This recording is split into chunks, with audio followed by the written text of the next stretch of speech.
Hello everybody, Darren Cross here. Welcome to Module 4, and this is Management and Marketing 340 International Business. And in Module 4, we're going to be talking about chapters 8 and 9 of the text.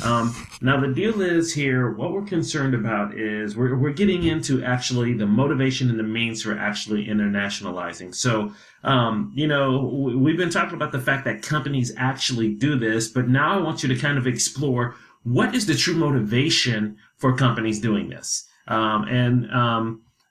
It could be various reasons, right? So companies don't just decide, or at least if you are a thinking company, you don't just say, I want to get bigger and so I want to globalize. There's things that you're after. Are you trying to capture some kind of efficiency that's somewhere else in the world? Do you want to be closer to resources that you actually need in order to make all of your operations better? Is there a pool of talent in one area of the world versus another that might be useful?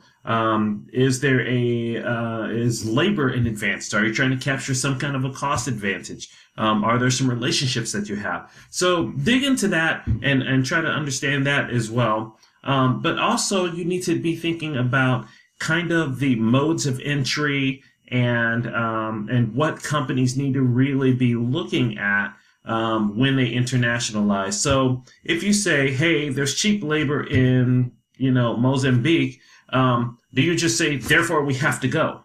There's a lot that you have to consider.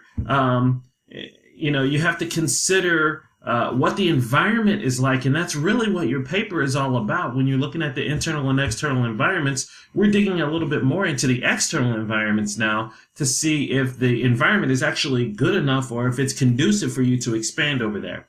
And then, thinking about also to what extent you want to partner with other companies. So when you're talking about how you're going to actually get into other countries, there are some countries that say, in order to do business in our country, you have to be a nationalized company. So if you want to do business in India, you have to be an Indian company. And so that creates a challenge for companies that are not. So what has to happen is you have to either partner with companies or you have to start a company in that biz or in that country.